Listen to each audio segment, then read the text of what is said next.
कभी कभी वायरस आपके स्वास्थ्य के लिए अच्छे हो सकते हैं, है ना? ये सुनकर आपको हैरानी तो जरूर हुई होगी, लेकिन ये बात सच है कि सारे वायरस मानव शरीर के दुश्मन नहीं होते। कुछ वायरस हमारे यानी इंसानों के दोस्त भी होते हैं।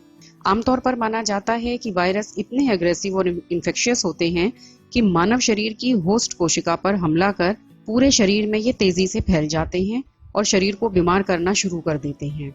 ये बीमारी हल्के फुल्के जुकाम से लेकर श्वसन तंत्र की जानलेवा बीमारी भी हो सकती है।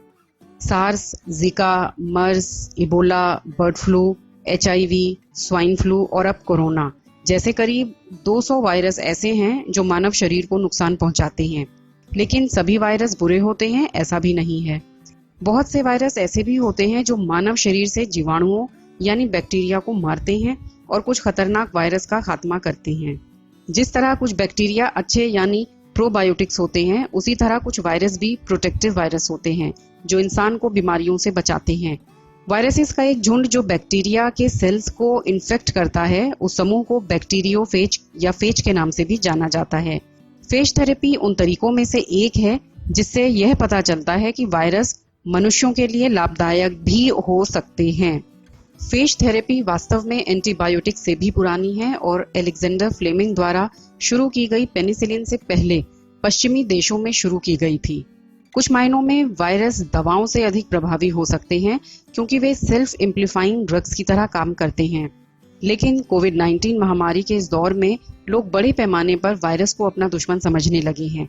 हालांकि ये सच में दुखद है कि इतनी छोटी सी चीज हमारे समाज पर इतना जबरदस्त असर भी डाल सकती है, ऐसा किसी ने सोचा नहीं था। हमारे DNA में सूक्ष्म कीटाणु मारने में वायरस की अद्वितीय क्षमता होती है। वायरस का उपयोग जीन को कोशिकाओं में इंजेक्ट करने में किया जा सकता है, जो कुछ जेनेटिक बीमारियों को खत्म करने में कारगर हैं। जैसे कुछ वायरस हीमोफीलिया और ब्लड डिसऑर्डर का इलाज करने में सक्षम हैं। वैज्ञानिकों ने ऑप्टोजेनेटिक्स नामक तकनीक का उपयोग कर यह पता लगाने में कामयाबी हासिल की कि इंसान का दिमाग कैसे काम करता है।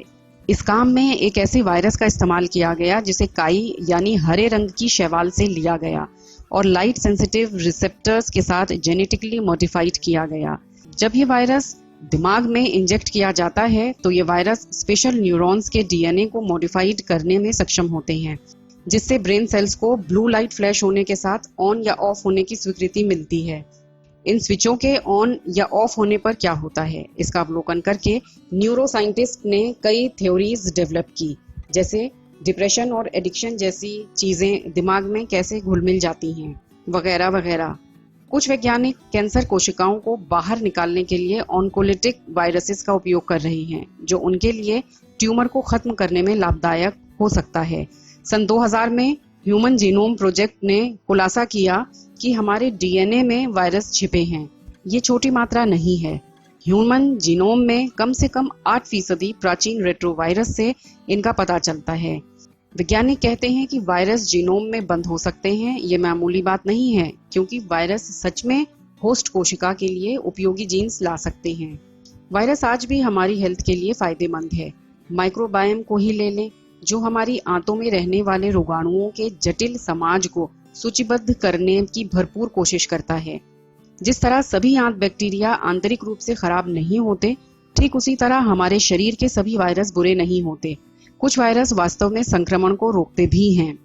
न्यूयॉर्क यूनिवर्सिटी के ग्रासमैन स्कूल ऑफ मेडिसिन के एक माइक्रोबायोलॉजिस्ट केन कैडवेल का मानना है कि हमारे वातावरण में वायरस किस हद तक मौजूद है, इसका पूरी तरह से मूल्यांकन नहीं किया गया है। अब तक इस बारे में की गई ज्यादातर रिसर्च चूहों पर ही हुई है, लेकिन एक अध्ययन में कैडवेल ने दिखाया कि वायरस एंटीबायोटिक दवाओं के कारण आंतों को क्षति से बचाते हैं। तो ये बात साफ है कि सभी वायरस मानव जाति के लिए नुकसानदेह नहीं होते। कई वायरसेस ऐसे भी हैं जो इंसान और उसके वजूद के लिए फायदेमंद भी हैं। कैसा लगा हमें कमेंट करके बताएं। साथ अगर आपको सेहत से जुड़ी या किसी अन्य बीमारी के बारे में कोई जानकारी चाहिए तो हमें कमेंट बॉक्स में बताएं। धन्यवाद।